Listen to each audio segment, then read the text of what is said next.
오늘 우리가 읽은 본문은 복음서에 등장하는 예수님의 기적 중에서 가장 잘 알려진 이야기 중 하나입니다. 유치부 아이들로부터 해서 이제 심지어는 교회를 다니지 않는 사람들에게도 많이 알려져 있는 이야기죠. 그래서 이 오병이어라는 명칭이 여러 군데 많이 사용되는 것을 볼 수 있습니다. 교회나 선교단체뿐만 아니라 식당이나 분식집 이름으로도 많이 쓰이고요. 또 오늘 인터넷에 쳐보니까 오병이어 잉크가 저는 맨 위에 뜨고 떡집이랑 복지재단 여러 가지가 뜨더라고요. 이 사복음서에는 여러 가지 예수님의 기적들이 등장합니다. 그 중에서 마태, 마가, 누가, 요한 이 네 권의 사복음서에 모두 등장하는 유일한 기적이 바로 이 오병이어의 기적이라고 할 수 있습니다. 그래서 마태복음 14장, 누가복음 9장, 요한복음 6장, 그리고 오늘 우리가 함께 읽은 마가복음 6장에서 이 이야기가 등장합니다. 이렇게 사복음서에 모두 이 이야기가 등장한다는 것은 이 사건이 매우 중요한 사건이다라는 것이죠. 그러므로 우리는 이 본문의 의미와 교훈에 대해서 바르게 깨닫고 묵상해야 할 것입니다. 예수님께서 떡 5개와 물고기 2마리로 남자만 5,000명에 해당하는 수많은 무리들을 배불리 먹이신 이 사건을 우리는 어떻게 이해해야 할 것인가? 이 이야기가 워낙 유명하기 때문에 많은 논란과 오해들을 낳았습니다. 요한복음 6장에 보면 이제 같은 사건이 등장할 때 떡 5개와 물고기 2마리를 한 작은 아이가 가지고 나오는 것을 알 수 있습니다. 그래서 어떤 사람들은 이 작은 아이가 사람들이 먹을 것이 없어서 이제 어떻게 해야 하나 걱정하는 상황에서 내 거라도 어떻게 드리겠습니다라고 헌신하는 그 모습을 보고 다른 사람들이 다 양심에 찔리고 부끄러워해서 사실은 숨겨놨던 도시락들을 다 꺼냈다. 그랬더니 어마어마하게 많은 사람들이 배불리 먹고도 남게 되었다. 이런 식으로 해석하곤 합니다. 근데 이게 감동적일 수 있지만 그리고 그럴싸해 보일 수 있지만 예수님과 전혀 상관없는 이야기가 되어버리죠. 그러니까 이런 식의 교훈은 굳이 성경이 아니더라도 동화책이나 전래동화나 이솝우화 속에서도 끄집어낼 수 있는 윤리적인 교훈에 불과합니다. 저도 예전에 이제 청년 시절에 소그룹 리더를 하면서 목사님께서 이제 리더들을 토요일 저녁에 모아서 이렇게 성경 공부를 아주 진하게 시켜주셨는데 그때 이 본문을 자세하게 해설해 주실 때 좀 딴 생각을 하다가 이제 그 교재 한 편에다 낙서를 했습니다. 그래서 사람들을 점으로 막 많이 그려놓고 거기에 이제 커다란 고래 2마리와 산같이 큰 빵 5개를 그린 다음에 이 정도면 수천 명 충분히 먹겠지 하면서 다 그려놨었거든요. 그러니까 많은 사람들이 예수님께서 행하신 이 기적을 있는 그대로 하나님이신 예수 그리스도께서 기적을 이루셨다 이렇게 믿지 못하기 때문에 창세기 1장 1절부터 믿지 못하기 때문에 어떻게든 합리적으로 해석하려고 하다 보니까 이 본문이 가진 진정한 의미를 깨닫지 못할 때가 많이 있습니다. 우리는 오늘 이 본문을 살펴봄으로써 하나님의 아들이신 우리의 구원자 예수 그리스도를 그 전능하신 우리의 구원자를 만나는 은혜를 누리게 되길 주님의 이름으로 축복합니다.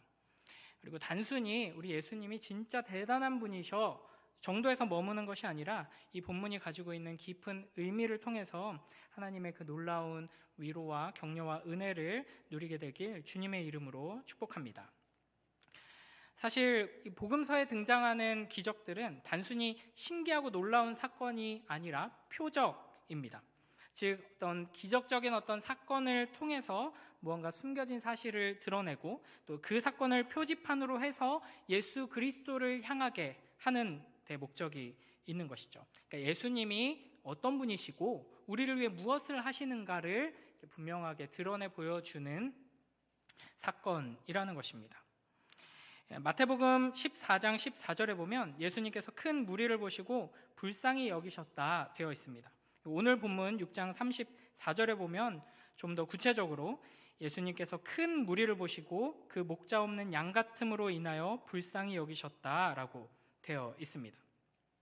그러니까 예수님께서는 계속해서 수많은 사람들을 향해서 하나님의 나라를 선포하시고 병자를 치유하시는 사역을 하시고, 또 그 다음에 이제 12제자를 둘씩 파송한 직후에 제자들과 함께 쉬려고 하셨는데 사람들이 이제 계속 몰려오는 상황이 되었습니다. 이렇게 몰려드는 사람들을 보고 예수님께서는 뿌듯해하시면서 이제 나의 사역이 점점 성공해가고 있구나 라고 기뻐하지 않으시고 그들을 보시며 가슴 아파하시고 불쌍히 여기셨습니다. 그래서 그 마음으로 이 무리들을 그냥 돌려보내지 않으시고 그들을 맞아주신 것이죠. 또 몰려든 무리들에게 하나님의 나라를 가르치시고 병든 자를 고쳐주셨습니다. 그렇게 정신없이 하루를 보내다 보니까 어느새 날이 저물게 되고 이 빈 들에서 먹을 것을 구하기 어려웠기 때문에 제자들은 이제 이미 너무 늦었습니다. 사람들을 해산해서 보내야 합니다라고 말한 것이죠. 이때 주님께서는 사람들을 돌려보내지 말고 제자들에게 너희가 먹을 것을 주라 명하십니다. 그리고는 기적을 베풀어서 이 작은 도시락 하나로 거의 10,000명이 넘는 많은 사람들을 먹이신 것이죠. 사실 이 예수님께로 몰려든 수많은 무리들만 불쌍한 사람들이 아니라 이 예수님 곁에 있는 제자들도 마찬가지로 목자 없는 양같이 불쌍하고 처량하고 위태로운 모습입니다. 우리가 매일 성경을 통해서 마가복음의 이야기를 지금 계속 묵상하고 있는데요. 거기서 제자들은 믿음이 없기 때문에 예수님께 계속 책망을 받고 넘어지고 실패하는 모습을 보게 됩니다. 우리가 이제 예수님께서 십자가를 향해 가시면서 이제 심판받으시고 재판받으시고 십자가에 달려 죽으시는 그 장면 속에서도 제자들은 우리에게 본이 되는 모습이 아니라 실패하고 넘어지고 믿음 없음 때문에 두려워하는 모습을 우리가 보게 되죠. 이 이야기 안에서도 마찬가지입니다.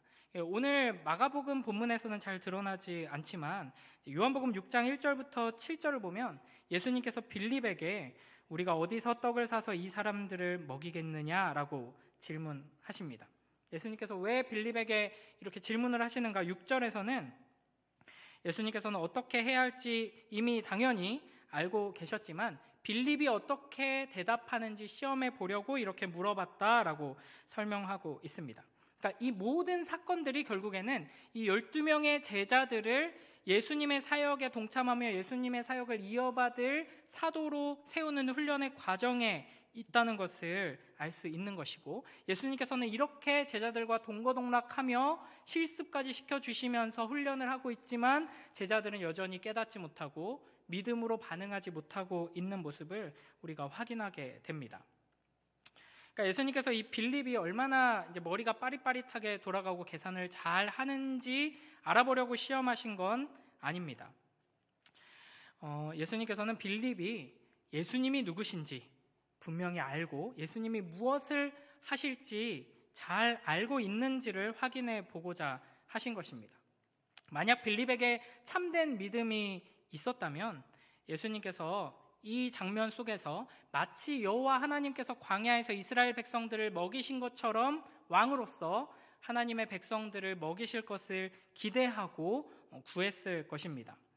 그러나 이제 이 빌립은 현실을 정확하게 파악하고 비상한 두뇌로 이 많은 무리들을 먹이려면 어느 정도의 돈이 필요합니다라고 계산을 해냈지만 믿음은 없었습니다. 요한복음의 본문에서 그 다음에 등장하는 안드레도 마찬가지입니다. 요한복음 6장 8절부터 13절을 보면 안드레는 한 아이가 가지고 있던 보리떡 5개와 물고기 2마리를 들고 오죠. 그러니까 빌립이 현실 파악이 정확하고 계산이 빨랐다면 안드레는 행동이 재빨랐습니다. 그래서 현장으로 나가서 발로 뛰면서 뭘 해야 하지를 살펴봤는데 가지고 온 것이 겨우 작은 아이의 작은 도시락 하나뿐이었던 것이죠. 그래서 안드레는 그걸 들고 오면서 이걸로는 이 수많은 사람들을 먹일 수 없습니다. 우리의 처지가 이렇게 아무것도 없는 빈털털입니다 라는 것을 이야기하고 있습니다. 이와 같은 제자들의 반응은 우리의 힘과 능력으로는 이 배고픔의 문제를 해결할 수 없는 영원한 생명의 떡이 우리에게 없음으로 인해서 굶주리고 있는 우리의 비참한 현실을 분명하게 잘 드러내 보여줍니다.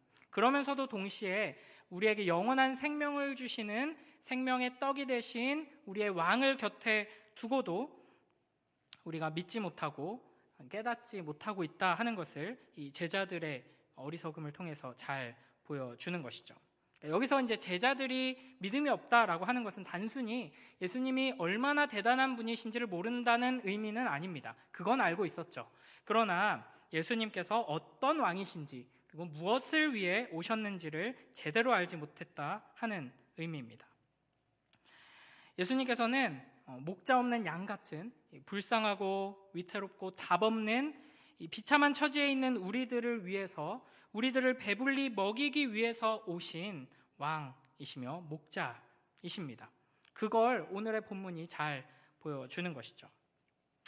그런데 이제 여기에 이 본문을 해석하는데 좀 문제가 있습니다. 사람들을 배불리 먹이신 이 놀라운 기적이 예수님께서 처음 사역을 시작하시면서 광야에서 받으셨던 시험과 충돌하는 것을 확인하게 됩니다. 누가복음 4장 1절부터 4절 말씀인데요. 우리 함께 읽어보겠습니다. 시작. 예수께서 성령의 충만함을 입어 요단강에서 돌아오사 광야에서 40일 동안 성령에게 이끌리시며 마귀에게 시험을 받으시더라. 이 모든 날에 아무것도 잡수시지 아니하시니 날수가 다함에 줄이신지라. 마귀가 이르되 내가 만일 하나님의 아들이거든 이 돌들에게 명하여 떡이 되게 하라. 예수께서 대답하시되 기록된 바 사람이 떡으로만 살 것이 아니라 하였느니라. 아멘. 공생애를 시작하시며 우리 주님께서는 성령에 이끌려서 광야에서 마귀에게 시험을 받으셨습니다. 40일 동안 아무것도 드시지 않고 줄이신 상태에서 마귀는 만일 하나님의 아들이거든 이거는 네가 하나님의 아들이니까 이 돌들에게 명하여 떡이 되게 하라. 그러니까 너는 하나님의 아들이니까 너에게는 능력이 있다. 그 능력을 가지고 너의 배고픔을 면해라. 이렇게 이야기를 한 것이죠.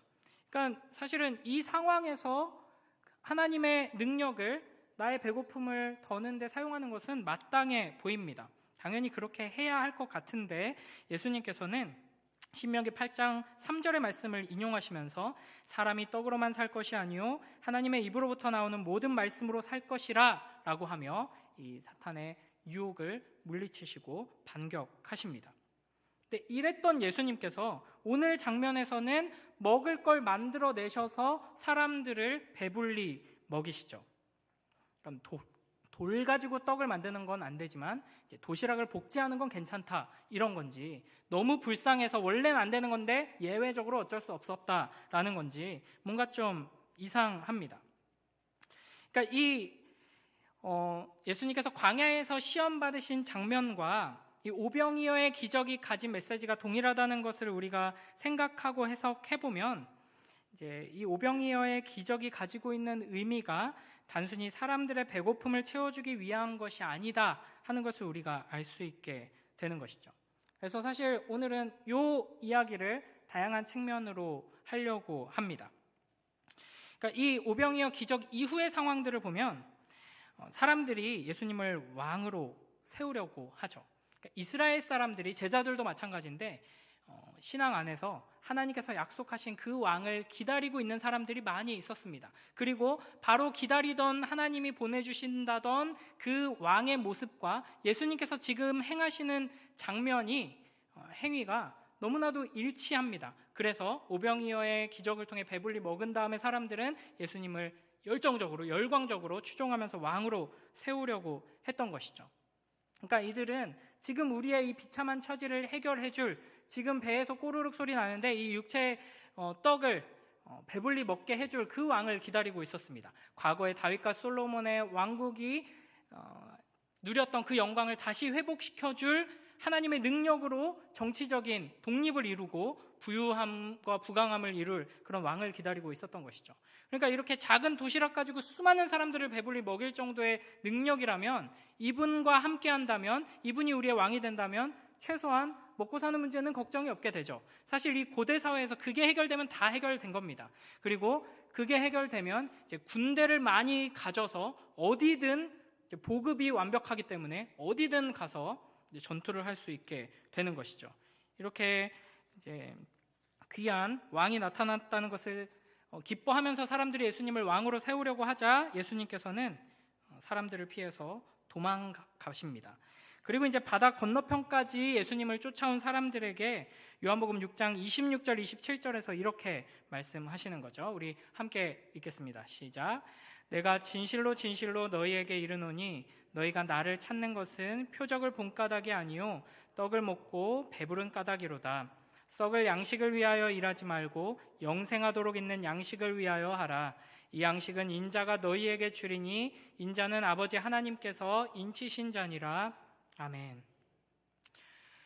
그러니까 이 오병이어 기적을 보면서 우리가 좀 욕심부리지 말고 자기 걸 내놓고 나누면은 그 나눔의 이 선한 행동이 사람들에게 전염돼서 너도 나도 선한 행동을 하면서 서로 사랑하게 되고 이 세상이 변하게 된다, 따뜻해진다. 이 정도의 인본주의적인 메시지가 아니고 더 나아가서 예수님은 전능하신 하나님이시기 때문에 이 작은 도시락으로도 우리를 배불리 먹이실 수 있다. 그러니까 걱정할 거 없고 다 해결해 주신다. 이 정도의 수준도 아니라 썩지 않는 영원한 양식, 생명의 양식에 대한 교훈을 주기 위해 너에게 이 기적을, 이 표적을 베푼 것이다 라고 예수님께서는 말씀하고 계시는 것입니다. 예수님께서는 구약의 예언들을 성취하신 분이고 구약에 예표되어 있던 이 말씀들의 그림자와 같은 이 말씀들의 실체이신 분이시죠. 그렇기 때문에 오늘 이 오병이어의 기적은 구약의 다른 본문들과도 아주 긴밀하게 연결됩니다. 이 구약의 구절들을 통해서 또 이 장면을 보면 이 예수님께서 오병이어 기적을 일으키신 것이 예수님과 함께 있으면 나는 이제 걱정 없어. 먹고 사는 문제 해결해 주실 거야. 단순히 이 정도 안정감을 주기 위한 게 아니라는 것을 분명히 알게 될 것입니다. 출애굽기 16장 35절 말씀인데요. 함께 읽겠습니다. 시작. 사람이 사는 땅에 이르기까지 이스라엘 자손이 40년 동안 만나를 먹었으니 곧 가나안 땅 접경에 이르기까지 그들이 만나를 먹었더라. 아멘. 신명기 29장 5절에서도 주께서 40년 동안 너희를 광야에서 인도하셨거니와 너희 몸에 옷이 낡아지지 아니하였고 너희 발에 신이 헤어지지 아니하였으며 라고 말씀하십니다. 그러니까 여호와 하나님께서는 이스라엘의 왕이 되셔서 이스라엘이 광야에서 생활하는 동안 먹이시고 입히시고 보호하시고 인도해 주셨습니다. 그게 이제 왕이 하는 일인데 예수님께서는 지금 사람들을 50명씩 100명씩 이렇게 떼지어서 앉게 하시고 먹이시죠. 그러니까 고대 사람들의 입장에서는, 특히 이스라엘 사람들의 입장에서는 이자가 지금 자기가 마치 이스라엘의 왕인 것처럼, 게다가 하나님이 우리의 왕이 되셔서 이스라엘에게 하셨던 일을 지금 자기가 하는 것처럼 행동을 하고 있다라는 것을 분명히 깨달았을 것입니다. 그러니까 예수님께서는 분명하게 그걸 가르쳐 주시는 건데요. 그러면 그걸 통해서 우리가 뭘 깨달아야 하는가? 예수님은 이스라엘의 왕이신데 여호와 하나님께서 우리에게 보여주셨던 그 선한 통치를 우리에게 베푸시는 왕이신데, 자, 우리 신명기 8장 2절 3절 말씀을 함께 읽어보겠습니다. 시작. 내 하나님 여호와께서 이 40년 동안에 내게 광야길을 걷게 하신 것을 기억하라. 이는 너를 낮추시며 너를 시험하사 내 마음이 어떠한지 그 명령을 지키는지 지키지 않는지 알려 하심이라. 너를 낮추시며 너를 줄이게 하시며 또 너도 알지 못하며 내 조상들도 알지 못하던 만나를 내게 먹이신 것은 사람이 떡으로만 사는 것이 아니요 여호와의 입에서 나오는 모든 말씀으로 사는 줄을 내가 알게 하려 하심이니라. 아멘. 그러니까 여호와 하나님께서 이스라엘 백성들에게 만나를 주시고 메추라기를 주시고 먹이시면서 그 광야 생활 동안 함께 하신 거는 왜 그렇게 한 거냐? 사람이 떡으로만 사는 것이 아니다. 여호와의 입에서 나오는 모든 말씀으로 산다는 것을 가르치기 위해서다라고 지금 말씀하시는 거죠. 우리가 방학 때 되면 이렇게 여러 가지 금식 수련회 같은 거 많이 가죠. 특히 이제 대학생들 선교단체에서 금식 수련회 같은 거 많이 가는데, 이번에 이제 고등부는 폭식 수련회를 했었거든요. 마음껏 먹으면서 이제 수련회를 했었습니다. 사실은 우리가 굶주리고 헐벗고 부족하고 어려우면 훈련이 잘 된다, 신앙의 훈련이 잘 된다라고 생각하기가 쉽습니다. 그래서 하나님께서 광야에 보내셨나? 라고 생각하기가 쉽죠. 그런데 이스라엘은 광야에서 너무나도 배고프고 너무나도 고되고 힘들었느냐? 그렇지 않습니다. 하나님께서 만나와 메추라기를 먹여주셨습니다. 그러니까 문 앞에 매일매일 먹을 음식이 배달된다, 식재료가 맨날 배달된다, 얼마나 좋습니까? 그리고 구름기둥 불기둥으로 함께 하셨죠. 낮에는 덥고 밤에는 추운 그 광야에서 낮에는 에어컨을 쫙 틀어주시고 밤에는 난방을 탁 틀어주시고 그렇게 베풀어 주셨습니다. 그러니까 이렇게 해주신 이유가 무엇인가? 아까 읽었던 신명기 8장 2절을 보면은 이는 너를 낮추시며 너를 시험하사 내 마음이 어떠한지 그 명령을 지키는지 지키지 않는지 알려 하심이라 라고 말씀하십니다. 그러니까 이스라엘 백성들이 광야에서 계속해서 반복적으로 불평하고 불순종하고 하나님을 원망하고 이런 모습을 보였잖아요. 근데 그들이 그렇게 했던 거가 뭐냐? 목마르다, 배고프다, 이런 것들이 주를 이뤘습니다. 그러니까 상황과 환경을 핑계 대면서 내가 지금 배고프니까 하나님을 신뢰 못하죠. 내가 지금 이렇게 목마른데 이 문제가 해결 안 되니까 하나님 말씀에 순종을 못하죠 라고 이야기를 하는 겁니다. 그러니까 하나님께서 그래? 그러면 배부르게 해줄게, 먹어. 그러면 목마르지 않게 해줄게, 마음껏 마셔 라고 해놓고 그러면 어떻게 하나 보신 겁니다. 이 광야에서. 그러니까 하나님께서 먹을 거, 입을 거, 이렇게 살 거 다 해결해 주시고 나니까 이스라엘 백성들이 광야에서 아름답게 순종하며 주님과 동행하는 그 축복의 길을 걸어갔나요? 여전히 하나님을 대적하고 불순종하고 원망하고 불평했습니다. 이걸 드러내기 위해 그 광야 생활의 훈련 동안 하나님께서 그들을 먹이고 입히시고 베풀어 주신 거라는 말씀이죠. 그러니까 오늘 오병이의 사건도 이와 같은 맥락 속에서 이해가 가능할 것입니다. 물론 예수님께서 이 백성들이 불쌍해서 그들의 배고픔의 문제를 해결해 주셨죠. 그런데 그게 해결되니까 이스라엘 사람들, 이 무리들이 어떻게 변했습니까? 예수님을 왕으로 세우려고 했습니다. 어떤 왕이요? 그저 정치적이고 군사적인 왕, 내 이 육체의 배를 채워주는 왕 정도로 예수님을 높이려고 한 것이죠. 그들은 그래도 예수님을 높이려고 했잖아요 라고 생각할 수 있지만 그것은 예수님을 높인 게 아니라 오히려 예수님을 낮춘 것입니다. 그러니까 우리도 이런 모습을 많이 보게 됩니다. 그러니까 이 문제만 해결되면 대학만 합격하면, 취직만 잘 되면, 지금 사업이 이런 난관에 봉착했는데 이 문제만 잘 해결되면 신앙생활을 잘 할 것 같은데 막상 문제가 해결되면 어떻게 되죠? 그러니까 문제가 해결된다고 해서 우리의 신앙이 바로 서거나 깊어지는 일은 매우 드문 일입니다. 그러니까 오히려 우리는 하나님께서 우리의 모든 필요를 채워주실 때 비로소 우리가 얼마나 비참하고 연약한 존재인지를 확인하게 됩니다. 그러니까 오병이어의 사건을 경험한 사람들은 순식간에 자신들이 가지고 있던 욕망이 얼마나 저급한 것이었는지를 드러내는 처지가 된 것입니다. 예수님을 이렇게 열정적으로 따르던 이유가 고작 나 지금 배고픈데 이것 좀 해결해 주세요. 나 지금 여기 아픈데 이것 좀 고쳐주세요. 나 지금 눈앞에 이런 문제가 있는데 이것 좀 해결해 주세요 정도였다는 것이 명명백백히 드러난 것이죠. 예수님께서는 단순히 우리의 육체적인 배고픔, 육체적인 어떤 갈망을 채워주기 위해 오신 분이 아니십니다. 그것보다 훨씬 더 큰 것을 우리에게 주기 원하시죠. 하나님께서는 우리에게 영원히 썩지 않을 생명의 양식을 주기 원하십니다. 하나님께서는 자기 자신을 우리에게 선물로 주기 원하시는 것이죠. 그러나 우리는 자기 자신을 주기 위해서 우리에게 가까이 다가오시는 하나님 앞에서 아주 작은 것들만 원하면서 달라고 매달리는 모습을 많이 드러내게 되는 것입니다. 이 오병이어 사건을 통해서 우리는 하나님, 나에게 떡을 주세요. 혹은 내가 가지고 있는 이 작은 도시락, 이거 너무나도 작고 보잘것없어서 나 혼자도 배불리 먹기에 부족한데 이거를 100배, 1000배, 10,000배로 불려서 큰 일을 할 수 있게 해주세요.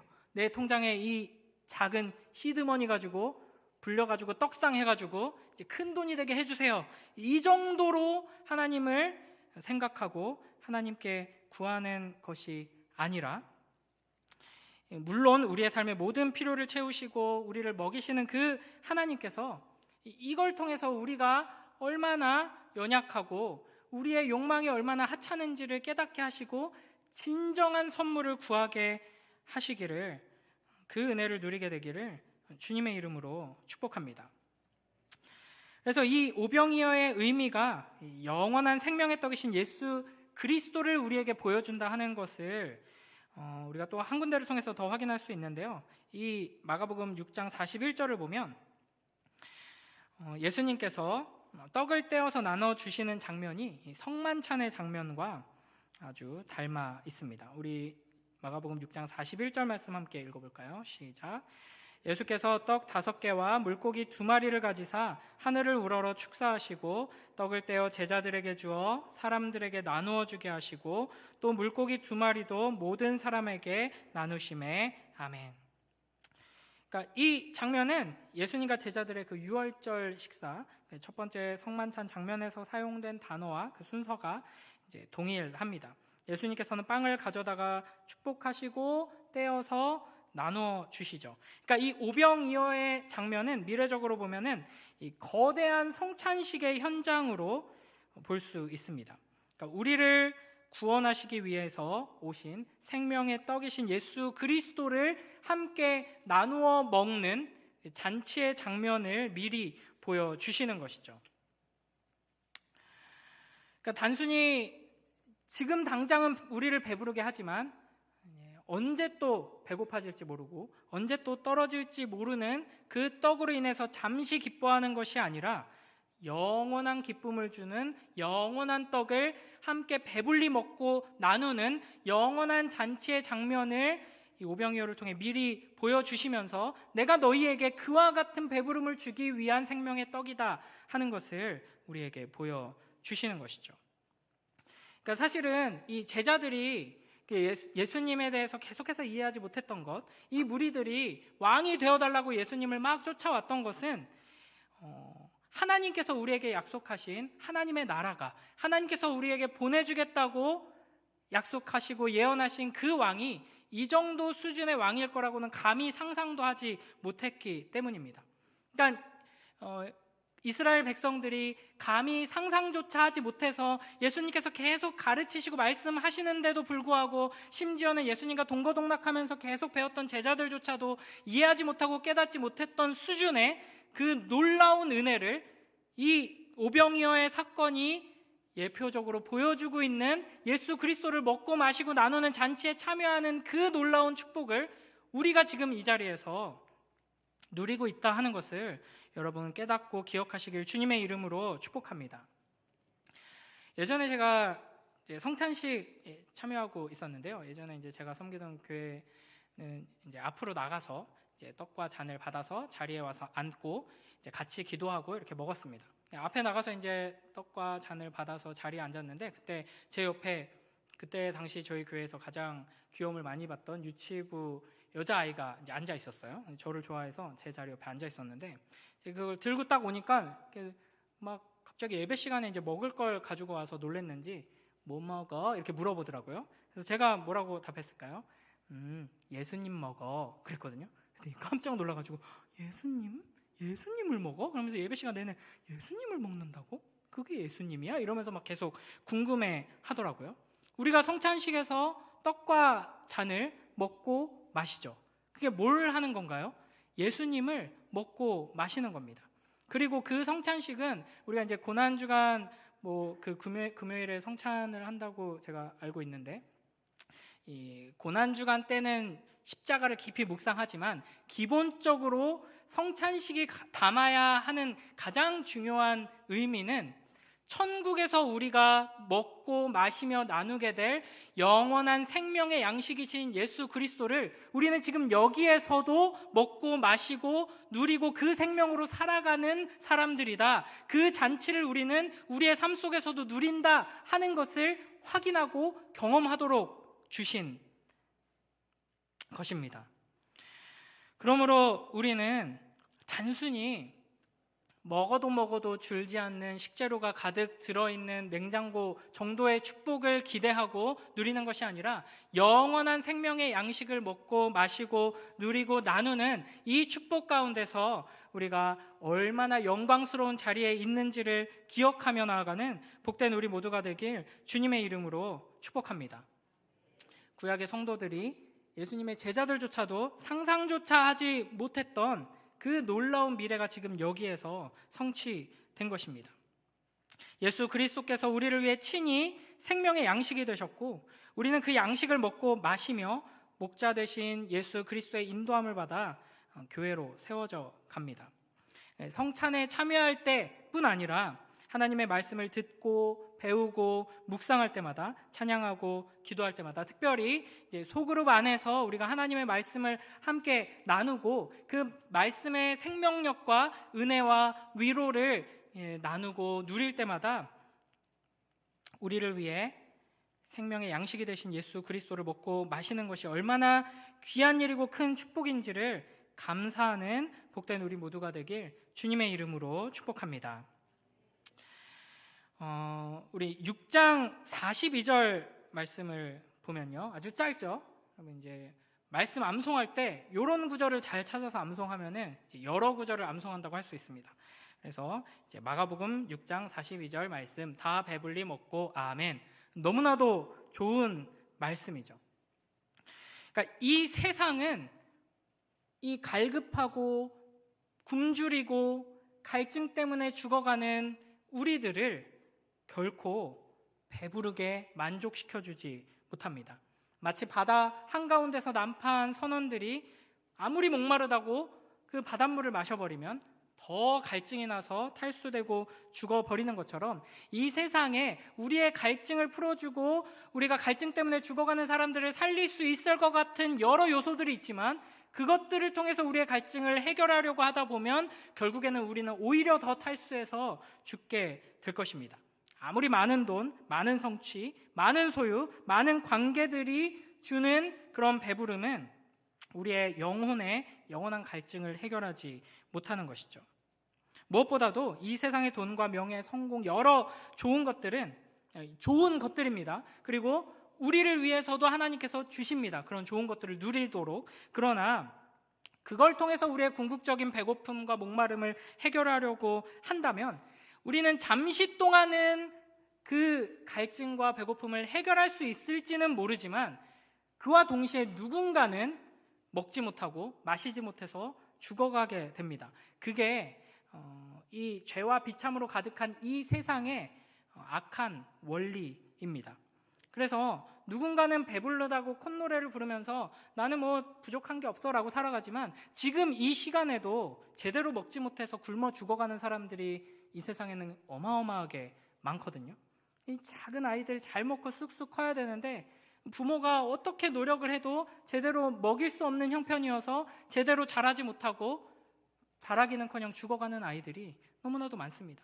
평생을 고통 속에서 제대로 누려보지도 못하고 사랑받아 보지도 못하고 핍박과 가난 속에서 살아가다가 다 늙어서 죽어가는 노인들도 너무나도 많이 있습니다. 이런 비참한 현실 속에서 우리가 이게 하나님의 선물이니 하고 배부르게 먹고 마시고 하나님의 선물들을 누리면서 살아간다고 한들 이 세상의 이 죄와 비참의 문제는 전혀 해결되지 않습니다. 우리의 영혼과 우리의 내면과 우리의 인생에서도 마찬가지입니다.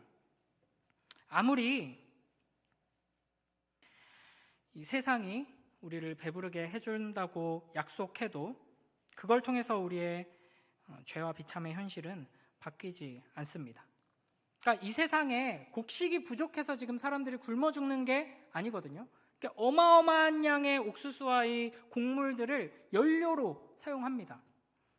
동물들이 그걸 먹고 이제 고기가 되죠. 그래서 우리는 고기를 먹어야 되니까 지금 굶어 죽는 사람들한테 곡물을 줄 수 없습니다. 그죠? 고기를 포기할 수는 없잖아요. 그러니까 그게 이제 우리가 처한 죄와 비참의 현실입니다. 그래서 아무리 뭐 수확량을 몇 배로 더 늘리는 엄청난 과학 기술이 발전하고 뭐가 바뀌고 뭐가 새롭게 되고 한다고 한들 이 현실이 바뀌지는 않습니다. 그래서 우리가 하나님의 자녀로서 하나님께서 가지고 계신 시각을 계속해서 가지면서 이 세상을 본다면 우리는 결코 만족할 수 없고 기뻐할 수 없고, 당장 지금 내 눈앞에는 모든 것이 풍족하고 내 주변도 다 걱정 근심이 없어도 하나님의 눈으로 기도하며 이 세상을 볼 때마다 너무나도 큰 갈증과 배고픔 때문에 죽어가는 이들을 볼 수밖에 없는 것이죠. 그러나 예수 그리스도께서는 우리를 다 배불리 먹게 하십니다.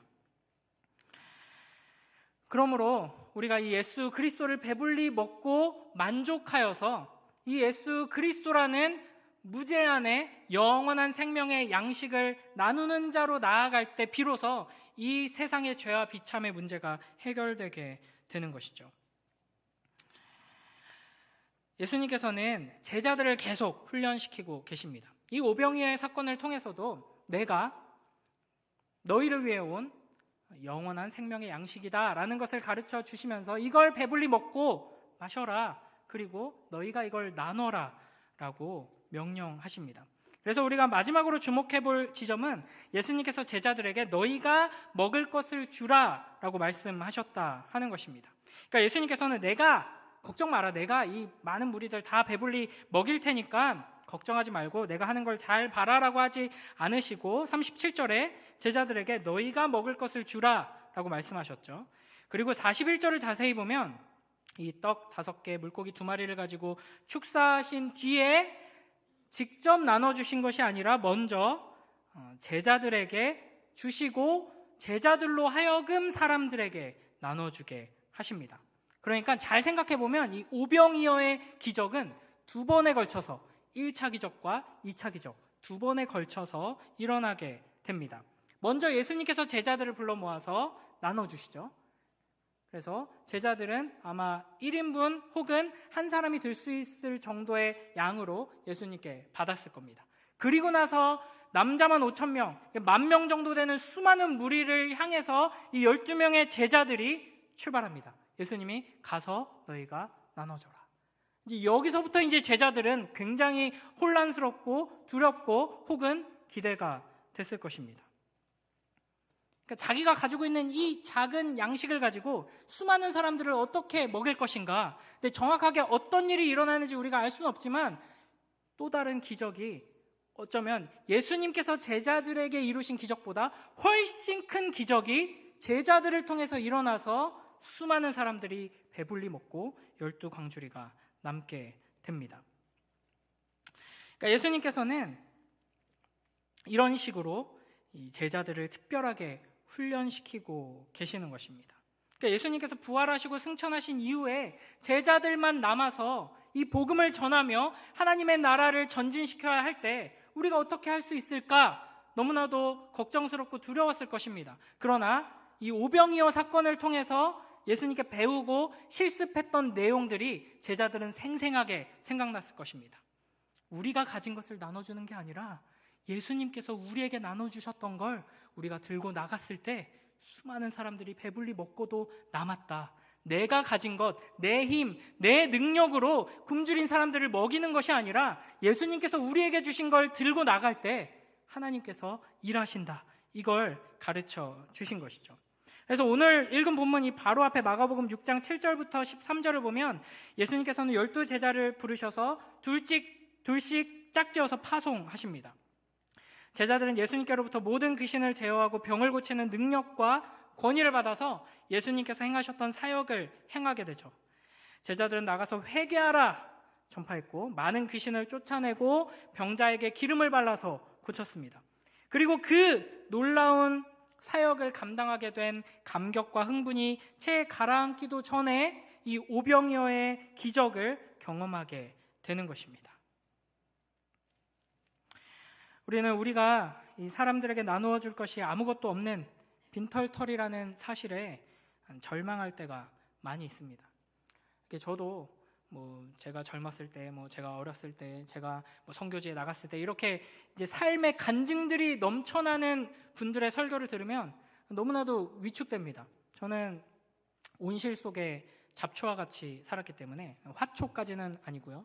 이제 뭐 부모님의 보호 아래서 이제 살다가 이렇게 훌륭한 아내를 만나서 또 이렇게 가정을 이루고 또 좋은 교회의 사랑을 받으면서 이렇게 계속 자라왔기 때문에 막 이렇게 뭐 간증거리가 없진 않지만 이제 그런 막 위대한 분들의 간증에 비하면 이렇게 부끄럽습니다.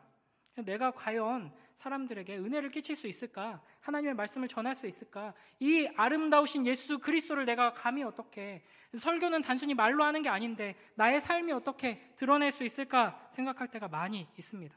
아마 여러분도 마찬가지이실 겁니다. 교사로 섬기시는 분들, 또 구역장으로 섬기시는 분들, 뭐 가르치는 위치가 아니라고 하지만 어쨌든 은혜를 나누고 하나님의 말씀을 나누려면 이제 소그룹 안에서 아이들에게 이 말씀을 나누고 이제 소그룹과 이 삶을 나누고 말씀을 나눠야 되는데 내가 이들에게 어떻게 이 생명을 전할 수가 있지? 복음을 흘려보낼 수가 있지? 생각하기가 쉽습니다.